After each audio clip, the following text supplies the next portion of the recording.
Jesus, muito obrigado, Jesus.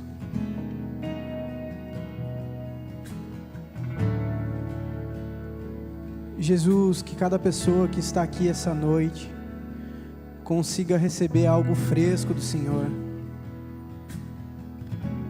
Jesus, que nada que venha sair da minha boca venha de mim mesmo. Por favor, Jesus, encha minha boca com a sua voz, com as suas palavras, Jesus. Jesus, dê entendimento a teu povo, para que tudo que for falado essa noite, de alguma forma, gere algum tipo de mudança. Jesus, nós não estamos aqui apenas para receber algo, e sim para te entregar algo também, Jesus.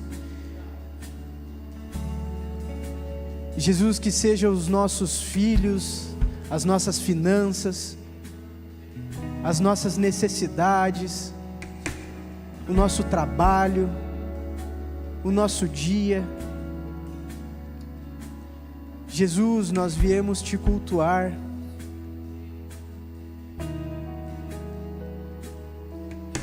Jesus, nós cremos na sua presença e no seu poder.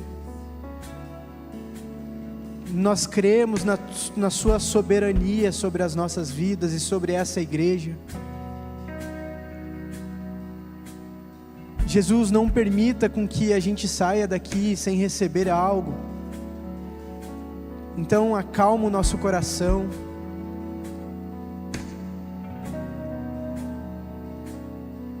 Troque as nossas expectativas por desejo de te conhecer mais, Jesus. Troque as nossas ansiedades por uma fome, uma sede de ti. Jesus, que as lacunas que existem dentro do nosso peito sejam preenchidas pelos teus propósitos e os teus caminhos, Jesus. Jesus, eu sei que ninguém está aqui por acaso. Existe um propósito de cada um estar aqui, então prepara os corações, Jesus. Por favor, Jesus. Se alguém essa noite, Jesus, está sentindo algum tipo de incômodo no seu corpo, alguma dor, eu te peço, Jesus, cure-os, Jesus. Jesus, nós só viemos aqui para te escutar, para te cultuar, para te adorar. Não permita com que alguém que esteja aqui permaneça com algum tipo de dor.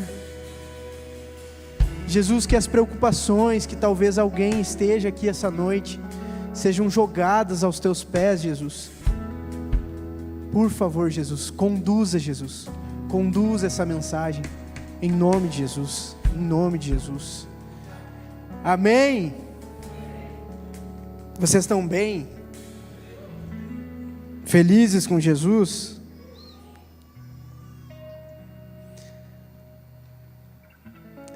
Estou muito feliz de estar aqui. Não é a primeira vez que eu faço isso. Fazia tempo que eu não fazia. Mas é a primeira vez como ordenado a pastor. E às vezes as pessoas pensam que muda alguma coisa, sabe? Liga um botão. Agora é assim. E na verdade, a gente até estava conversando um pouquinho antes. E o Maciel falou aqui em cima, todo mundo tem uma forma de pastorear e em algum lugar está pastoreando. Não existe uma ordenação antes de quem você é ser tomado a sua vida. Não sei se eu falei, vocês entenderam? Ninguém é sem antes ser. Ah, viu?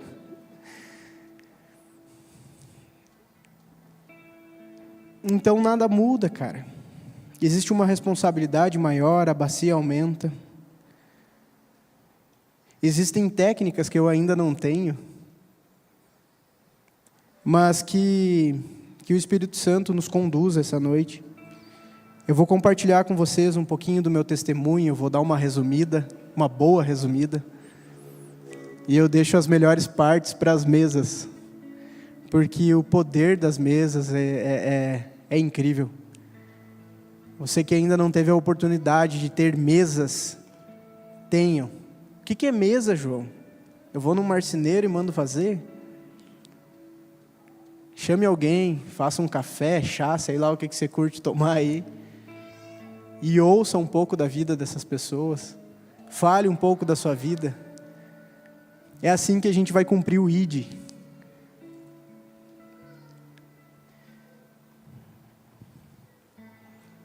Eu nasci no Rio Grande do Sul, numa cidade chamada Cruz Alta. Poucos conhecem. Quem gosta de livro aí é a terra do Érico Veríssimo. Ele nasceu lá. E eu nasci numa família que não é cristã. Eles eram católicos não praticantes. E até meus 10 anos eu tinha uma família super bem estruturada emocionalmente. Meu pai e a minha mãe casados. Estava tudo certo. E quando eu tinha 11 para 12 anos, meu pai e a minha mãe se separaram. Meu pai veio embora para São José dos Campos, ele era músico. Montou uma empresa aqui também. E foi tentar nos dar um destino financeiro, sabe? A minha mãe, eu fiquei morando com a minha mãe no Rio Grande do Sul por esse período, até uns 14 anos de idade, mais ou menos. E ela é concursada, trabalhava a semana inteira em outra cidade, saía às 6 horas da manhã em casa, saía às 6 da manhã e chegava às 7 da noite, mais ou menos. Ficava eu e minha irmã em casa, tinha uma moça que cuidava da gente. E nesse período, eu perdi um pouco da referência de quem eu era, sabe? Eu comecei a não ser aceito pelos meus colegas de aula, porque a minha personalidade começou a ser enfraquecida. Eu comecei a ter dúvidas de quem eu era, ou talvez eu nem sabia quem era para eu ser. E eu comecei a perder relacionamentos de amizade. Eu sempre tive um pouco de dificuldade de me relacionar. E com a separação do pai e da mãe, acabou sendo um pouquinho mais difícil. E eu notei que se eu me transformasse em um personagem, dependendo do personagem, eu conseguiria ganhar atenção, sabe? E eu me transformei num cara que era ateu. E para a galera ali do rolê que eu andava, era novo. Hoje tem um monte de ateu por aí, infelizmente. E eu me transformei nesse cara ateu. Só que para eu continuar nesse personagem, eu tive que estudar para poder me basear em algo e saber o que eu estava falando. Você é ateu, mas por quê? Como que criou o mundo? Da onde veio?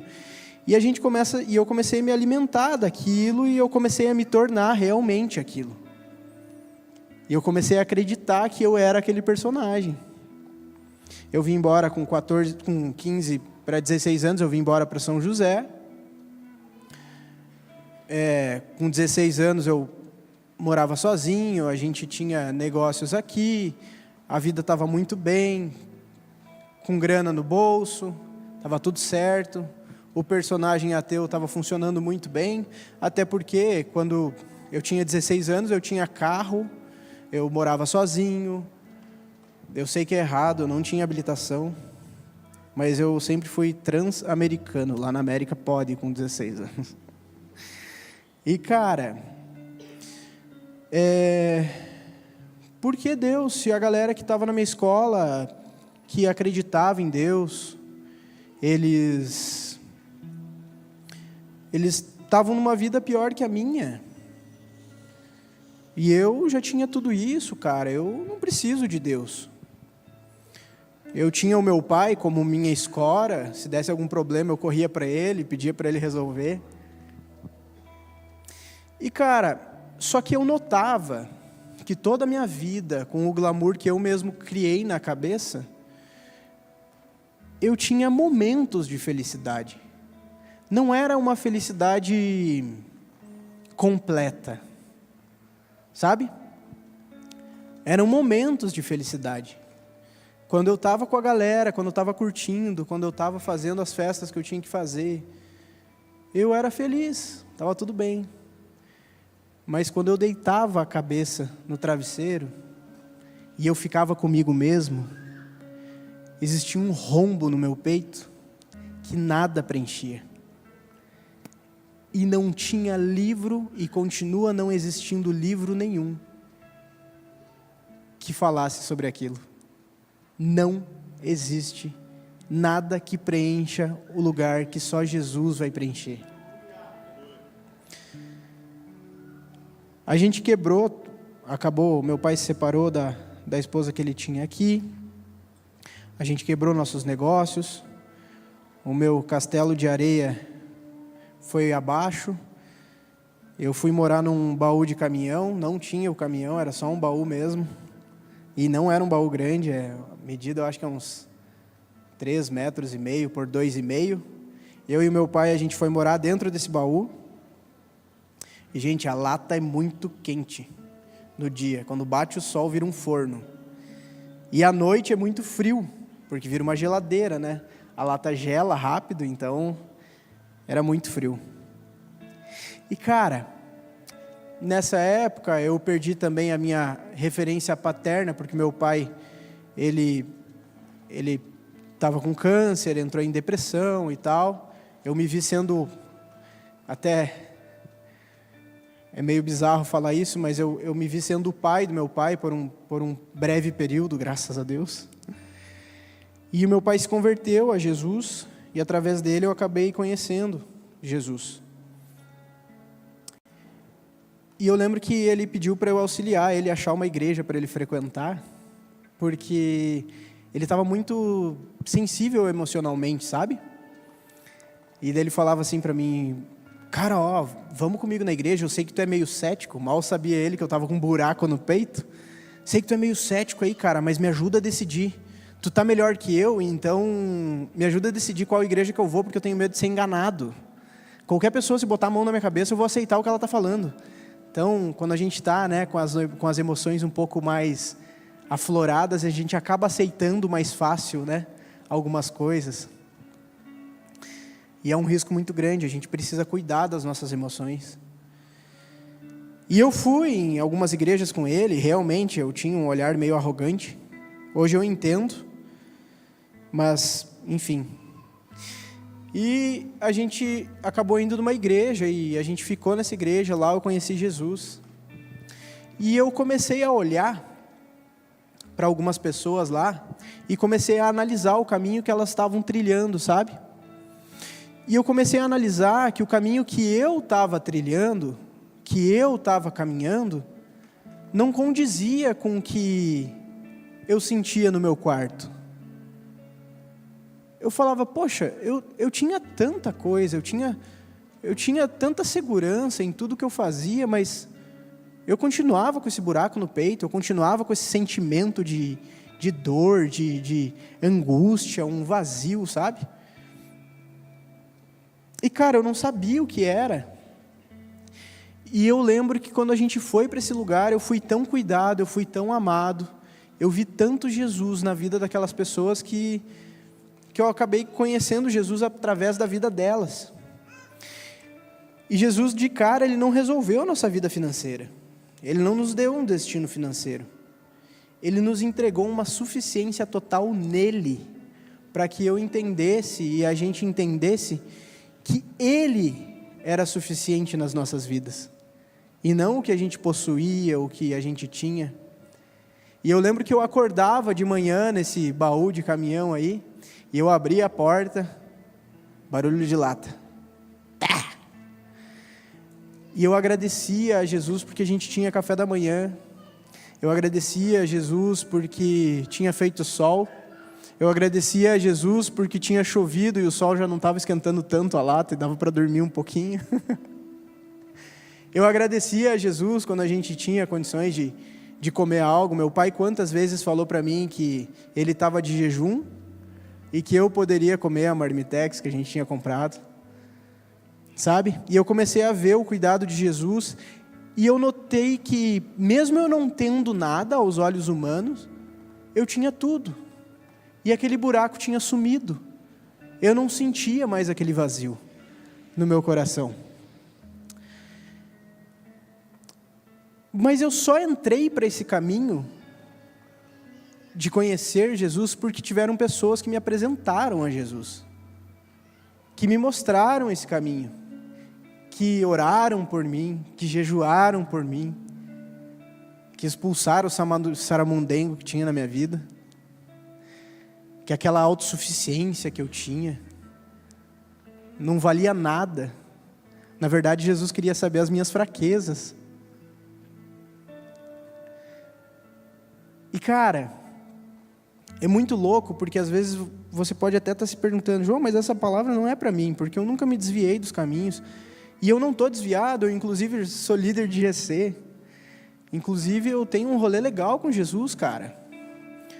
Eu amo Jesus, Ele é meu tudo.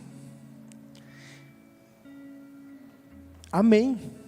Mas a pergunta que eu te faço: qual é a forma que você está apresentando Jesus para as pessoas que te rodeiam, sabe? Que estão em roda na sua vida ali. Eu só aceitei Jesus porque tiveram pessoas que me mostraram Jesus. E não pegaram uma foto e mostraram: ó, esse aqui é o Jesus do The Chosen. Esse aqui é o Jesus do Paixão de Cristo. Qual tu quer? Não, me mostraram na vida. Vocês sabem que tem um testemunho de um cara, um missionário, que passou alguns anos em uma aldeia. Ele aprendeu a falar a língua daquela aldeia. E ele viveu com os caras ali. Diz que ele teve muita dificuldade para aprender a falar, e ele viveu com os caras ali na aldeia e foi embora. E um dia um grupo de missionários foi evangelizar essa aldeia. E daí, chegando lá, eles começaram a falar de Jesus. Tinha um cara que sabia falar a língua deles, eles começaram a apresentar Jesus para essa aldeia aí. E daí, cara, esses caras olharam, o cacique lá, o chefe da tribo, falou assim: não, mas peraí, cara, você está falando... Não, esse cara estava aqui com a gente até esses tempos atrás. Ele dormia naquela oca ali, sei lá como é que era, barraca, não sei. Ele dormia ali. Os caras: oxe, peraí, cara, tô falando de Jesus, o cara falou que estava dormindo com eles, que estava ali na aldeia. Sim, ele gostava de comer tal coisa. A gente saía para caçar junto, a gente pescava junto. Os caras começaram a pirar o cabeção, né? Meu Deus do céu, cara, peraí, Jesus está numa aldeia. Daí mostraram a foto, era um missionário que antigamente tinha vivido ali com eles, e a forma com que ele vivia com eles apresentou Jesus para aquela aldeia. Então eles acabaram conhecendo Jesus através da vida daquele cara, e não através de versículos bíblicos.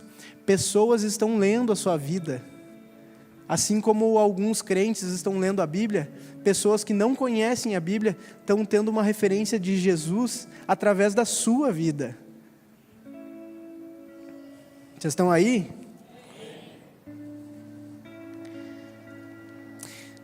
E as coisas vão se perdendo, sabe? Em alguns momentos a gente acaba perdendo o valor de algumas coisas. Eu comecei falando aqui que meu pai e minha mãe, eles são separados. Eles se dão super bem, são super amigos. Isso se chama maturidade. No começo foi um pouquinho difícil para os dois assimilarem e tal.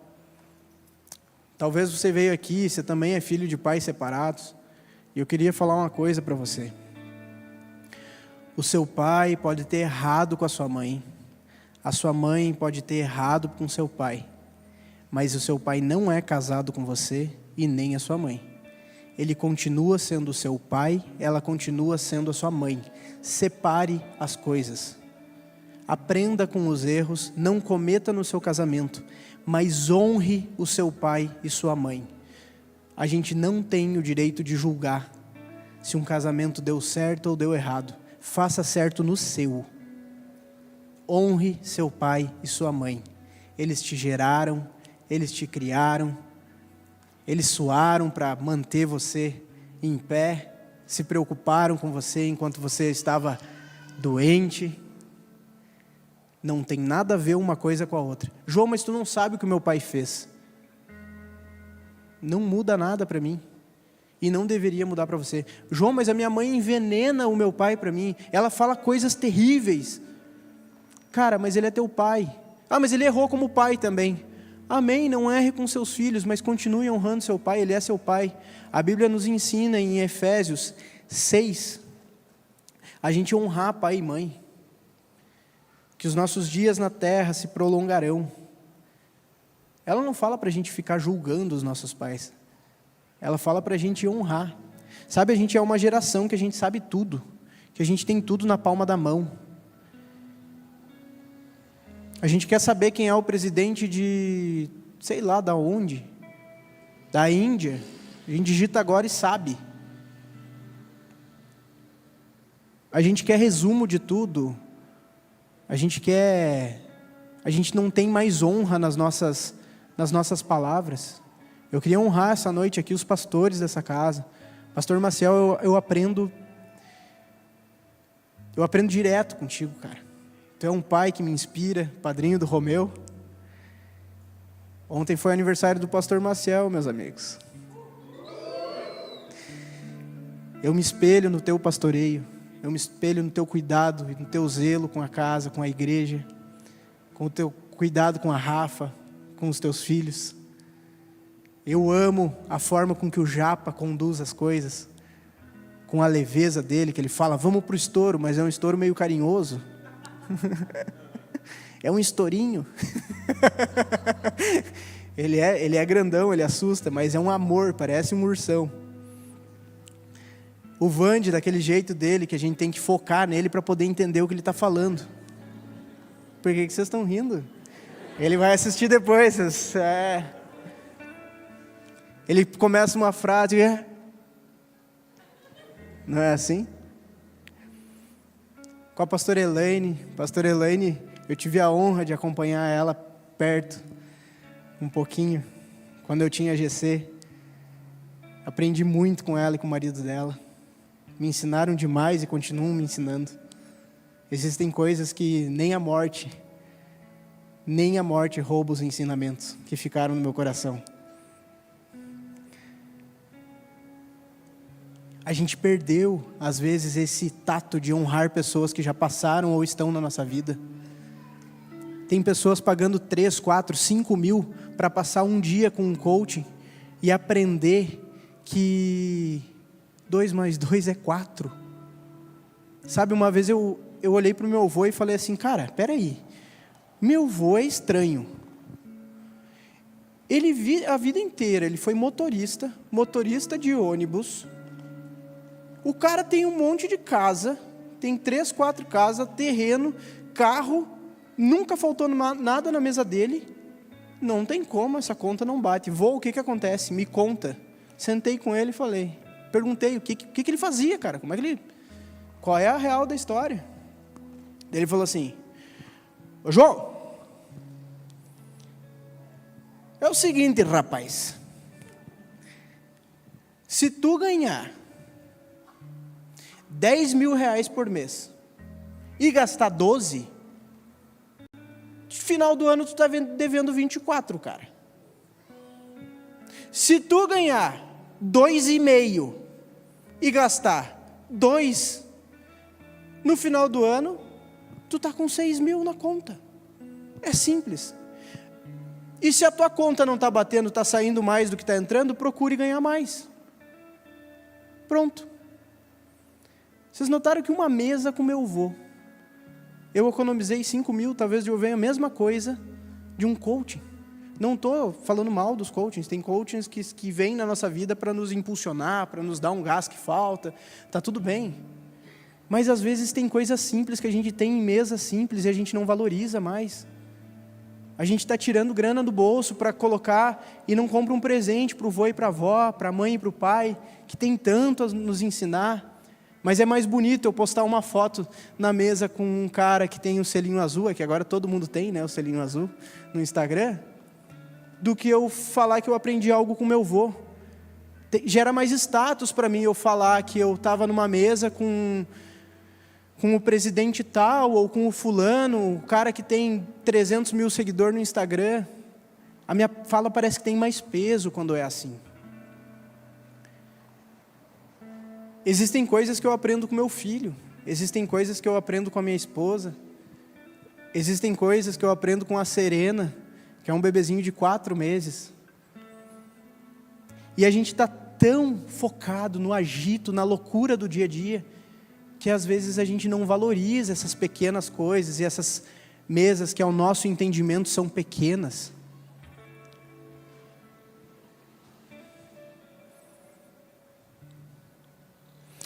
Quando eu conheci Jesus, alguns meses depois, quando eu aceitei Jesus, eu conheci a Renata, minha esposa, linda, maravilhosa. E a Renata me ensinou muito o que é ser um cristão verdadeiro, como orar, como buscar Jesus. Ela me manteve na fé nas horas que eu me sentia abalado. Não foi uma pregação de YouTube que salvou muitas vezes o meu emocional abalado. Foi a minha esposa. O Lê postou,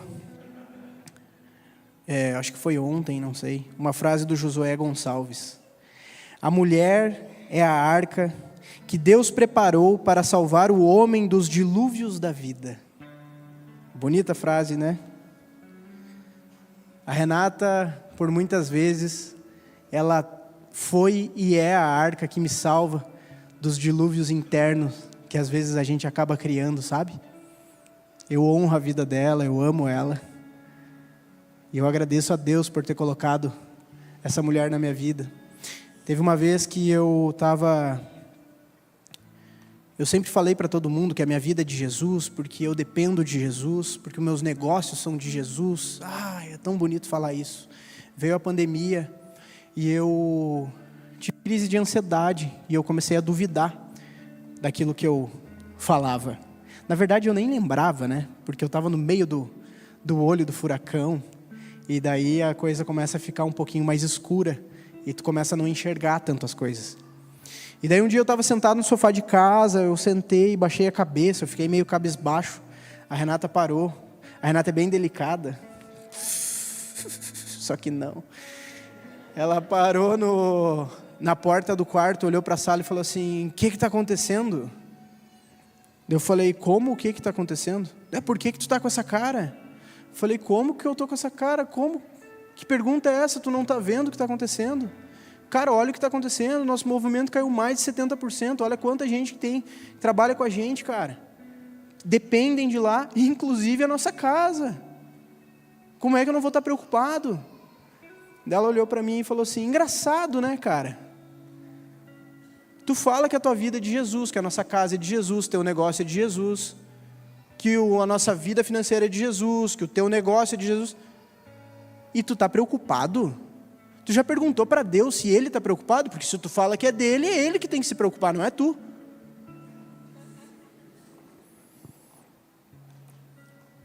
E é isso que eu falo, meus amigos. Quem está aqui em cima sou eu.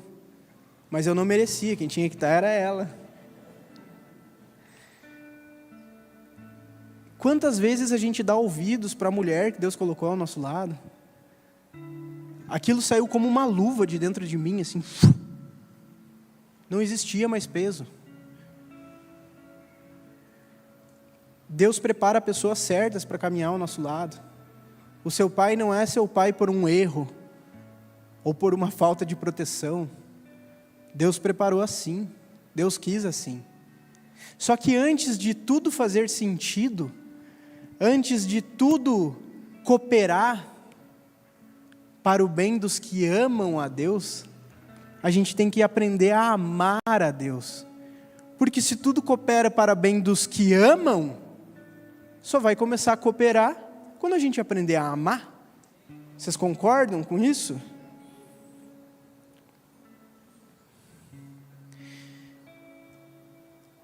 A vida das pessoas, ela só muda quando alguém passa na vida delas e gera um impacto, sabe? Ou alguma situação, ou alguma fala, alguma frase, ou a convivência. Eu queria que vocês abrissem comigo aí, Lucas 9, 51.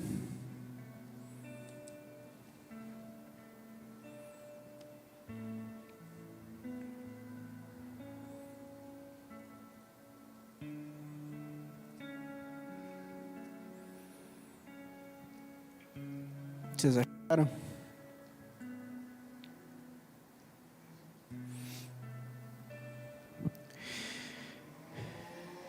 Como estava chegando o tempo de Jesus ir para o céu, ele resolveu ir para Jerusalém. Então, mandou que alguns mensageiros fossem à frente. No caminho, eles entraram em um povoado da região de Samaria, e a fim de prepararem um lugar para ele. Mas os moradores dali não quiseram receber Jesus, porque viram que ele estava indo para Jerusalém. Em algumas outras versões fala que a face de Jesus, eles não aceitaram Jesus, porque a face dele estava voltada para Jerusalém. Outras versões falam como quem dizia que ia para Jerusalém, né? Eu fico me perguntando como que a nossa face fala que a gente está indo para algum lugar. Se você se autoanalisar agora e ver a forma com que você vê as pessoas, você está sempre se perguntando para onde o Lipe está indo, para onde a Mona está indo, para onde o pastor Maciel está indo, para onde o Lucão está indo, o Denis está indo. A gente está sempre se perguntando isso, sabe? Talvez não da forma mais fincada, assim, poxa, para onde está indo, mas a gente está analisando. É natural do ser humano, a gente ver para onde as pessoas, qual é o caminho que elas estão trilhando, sabe? Vocês lembram que eu conheci Jesus através da vida de pessoas? A história que eu contei do cara da aldeia, eles conheceram Jesus através da vida de alguém. E será que os nossos rostos, eles estão mostrando o lado correto do caminho verdadeiro, do alvo que é Cristo? Será que a nossa vida está conseguindo trazer pessoas para Jesus? Será que a nossa vida está conseguindo fazer com que as pessoas olhem para a gente e falem assim, cara, esse cara parece com Jesus. Cara, esse cara tem algo diferente. Eu comecei falando de algumas coisas simples e exemplos simples aqui.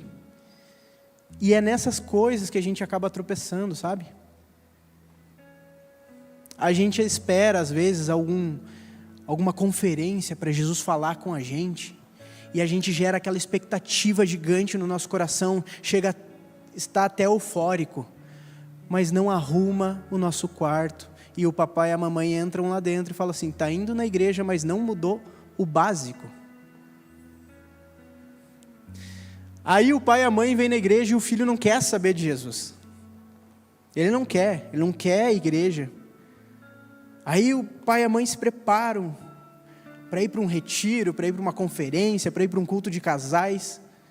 Aí chegam em casa, fala mal do pastor, fala mal do período da oferta, fala mal do chefe no trabalho, fala mal de não sei o quê. O marido não honra a sogra que tem, a esposa não honra a sogra que tem. O que a gente está revelando na nossa casa? Qual é a mensagem que a gente está passando? Os nossos filhos, os nossos pais estão olhando para a gente, estão falando assim, cara, eu quero ele na minha casa, porque ele está indo para esse lugar, eu quero ir junto. Por que os samaritanos não receberam Jesus? Existe uma briga histórica aí, que os samaritanos, eles creem em Deus. Eles não são um povo que não crê em Deus, mas eles creem na forma tunada deles. Então eles creem no Pentateuco, os 5 primeiros livros da Bíblia, né? E daí a partir disso eles foram dando uma tunada ali, eles não aceitam em algumas coisas que os judeus eles praticam e acreditam, então virou aquela briga de religião. Só que eu fico me perguntando, cara, se Jesus teve que ser beijado no rosto para ser reconhecido pelos judeus, pelos caras ali, porque todos eles eram muito parecidos, como que os samaritanos leram que ele estava indo para Jerusalém, que era uma terra de judeus? Existe uma grande diferença na nossa vida. Existe uma grande diferença quando a gente chega num lugar e a gente se posiciona como um verdadeiro cristão. A gente não precisa ficar falando muita coisa para a gente declarar quem a gente é. Pequenas decisões que a gente toma acabam declarando pela gente.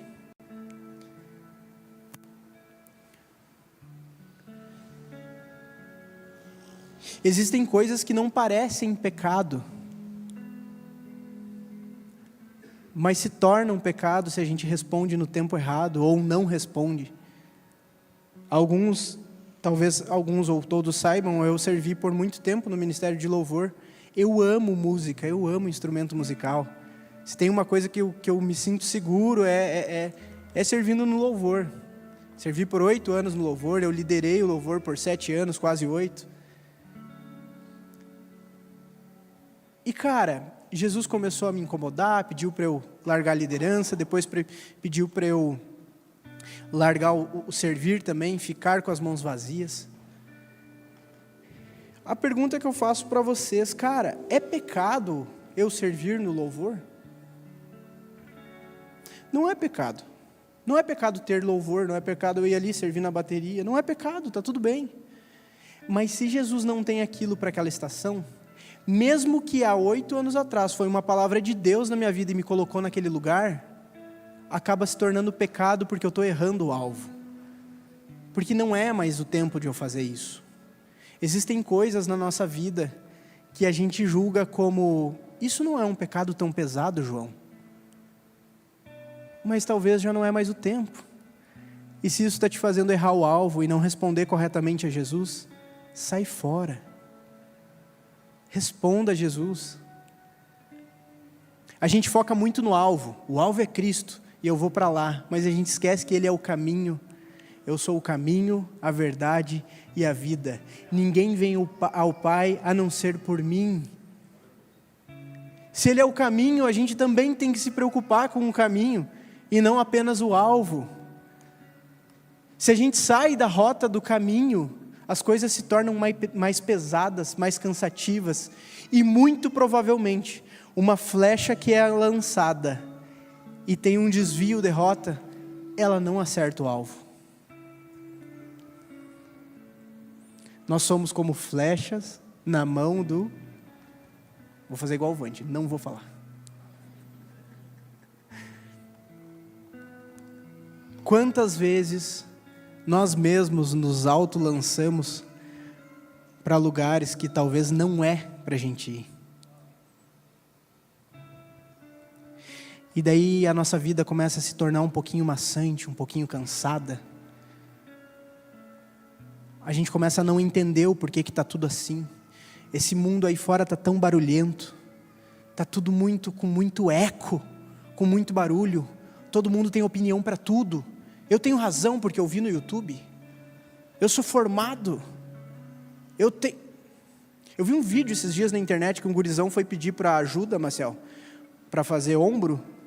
Ele pediu ajuda pro cara do lado. Tava filmando assim e tal, ele sempre posta isso. E daí ele falou, cara, só me ajuda a erguer, né, dar aquela primeira arrancada. E daí o cara passou por ele e falou assim, eu não vou ajudar. Se você quiser, você pega um peso mais leve, que você não está aguentando erguer, você pega um peso mais leve. Eu sou formado em 2 faculdades. Aí foram ver o cara é formado em Direito, e eu acho que é Pedagogia. Não tem nada a ver com a parada. O maluco nem, tá ligado? E o pior é que ele era meio barrigudinho, assim, no mínimo não devia nem manjar muito do que ele estava falando. Então, todo mundo está com opinião, cara. Todo mundo tem uma boa ideia. A gente tem ouvido muito pouco e falado demais. Os nossos filhos estão lendo a gente. João, mas o meu filho é novo, o meu também é. Esses dias a gente estava sentado na mesa em casa, tomando café. Coisas que poucas famílias estão fazendo aí. E a gente, com muita intencionalidade, a gente tem feito. E ele estava fazendo bagunça, 4 anos de idade, o Romeu tem um pouco de energia sobrando. Parece que ele toma uns 8 Red Bull e acorda. E cara, ele estava ali naquela loucura na mesa, a irmã dele do lado, rindo para tudo que ele faz. E a Renata olhou para ele, Romeu, por favor, para, cara. calma um pouco, pelo amor de Deus, cara, tu não sossega, bicho, tal. Daí ele olhou para ela e falou assim: não, mãe, pastor não pode falar assim.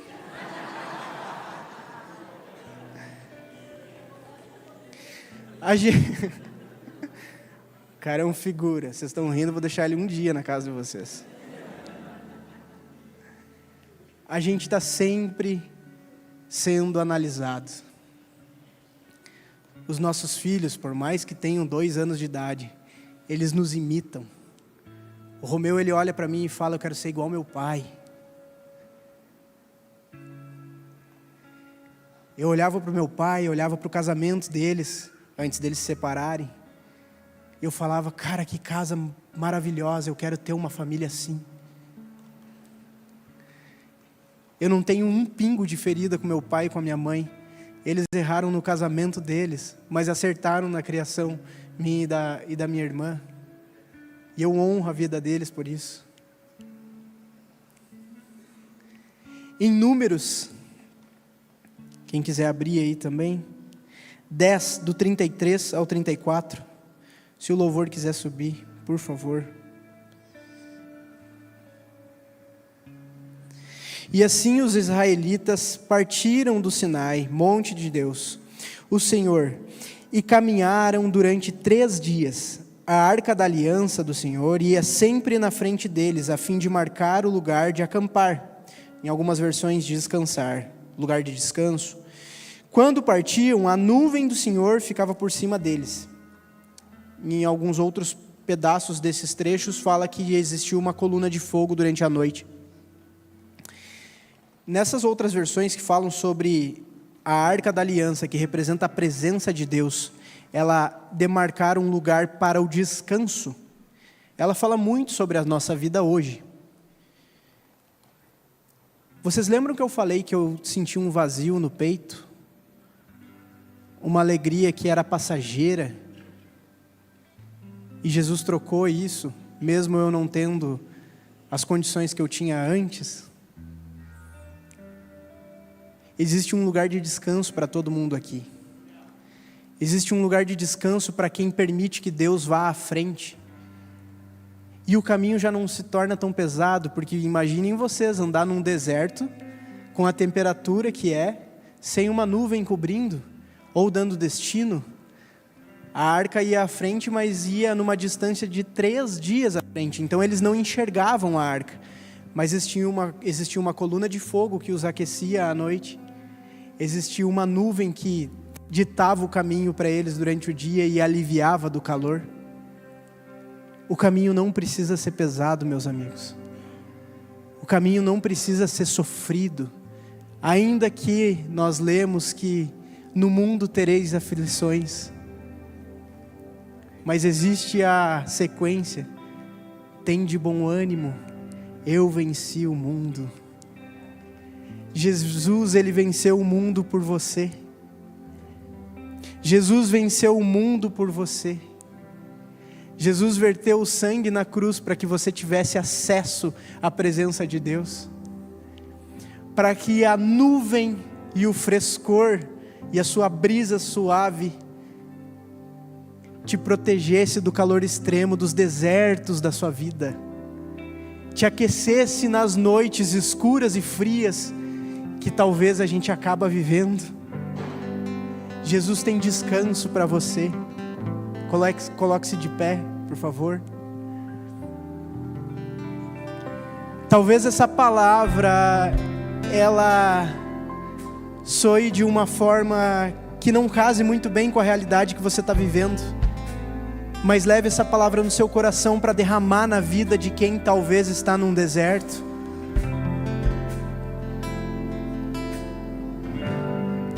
Quando Jesus encontrou a mulher samaritana num poço, enquanto ela falava de água, ele falava de um vazio, de um coração que seria preenchido.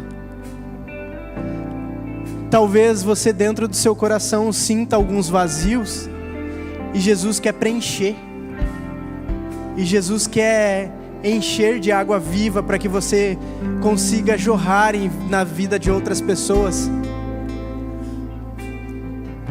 O assunto com Jesus nunca é dentro de um plano apenas natural. Começa com a gente entregando os nossos caminhos a Ele, seguindo a nuvem, seguindo a coluna de fogo, para que a gente no destino final encontre descanso. A Arca da Aliança, ela representa a presença, e ela ia num destino, numa distância de 3 dias. Muitas coisas na Bíblia são representadas pelo número 3. Mas a questão do tempo, passado, presente e futuro. Jesus tem descanso para o seu passado que um dia te feriu, para o seu presente que talvez esteja pesado, e para o seu futuro que gera uma ansiedade. Jesus tem descanso para os nossos corações. Jesus tem alívio. Jesus tem uma brisa suave para soprar sobre você. Vamos lá, meus amigos, feche os seus olhos agora e comece a declarar o seu amor por Jesus. Comece a declarar que os seus caminhos são dele, que você depende dele para todas as decisões que você vai tomar. Você, Deus. Quem se sentir à vontade e vir aqui à frente, receber uma oração, receber um abraço, pode sair do seu lugar e vir. Pra onde eu irei, se eu não tenho pra onde voltar? Só tenho você, Deus, palavra de vida eterna. Pra onde eu irei, se eu não tenho pra onde voltar? Só tenho você, Deus, palavra de vida eterna.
tua voz.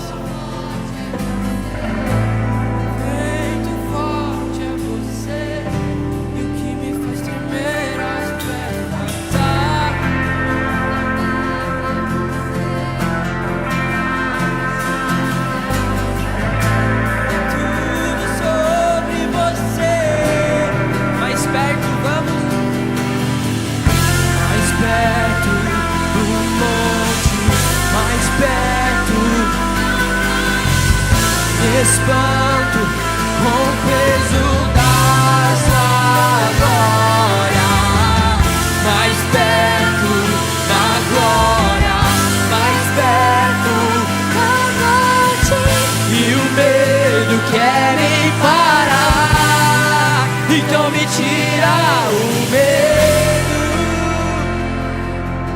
que me faz dizer: Moisés, tu vai meu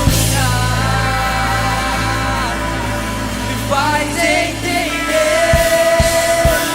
que a tempestade é você, chuva forte é você, vento forte é você, e o que me faz tremer as pernas, a porta aberta é você, mas a fechada é você, é tudo sobre você.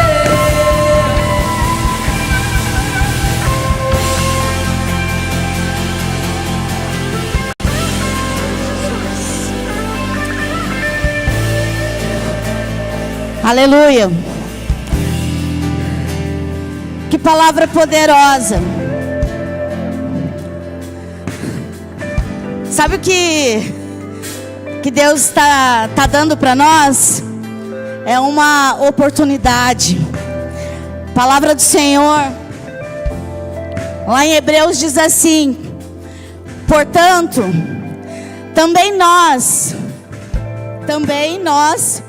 uma vez que estamos rodeados por tão grande nuvem de testemunhas, livremo-nos de tudo que nos atrapalha e do pecado que nos envolve, e corramos com perseverança a corrida que nos é proposta. A corrida que nos é proposta. Tem alguma coisa em você que ainda te atrapalha? Será que está tudo ok? Será que ao sair dessa porta para fora, será que ao chegar na sua casa, como foi ministrado aqui, está tudo ok? Irmãos, nós estamos sendo chacoalhados. O Senhor tem nos chacoalhado. O Senhor tem falado. Quem tem ouvidos, ouça o que o Espírito vem dizendo à igreja. É tempo de se lançar aos pés da cruz. É tempo de se lançar aos pés do Senhor. É tempo de sair de todo o embaraço. É uma oportunidade. A semana está começando. E nós precisamos ir. E nós precisamos sair dessa porta para fora. Mas você ainda tem um tempinho. Você ainda tem uma oportunidade de sair do seu lugar e dizer: eu preciso. Eu preciso. Eu quero, Jesus. Tem algo em mim que precisa mudar. Então não perca essa oportunidade. Amém?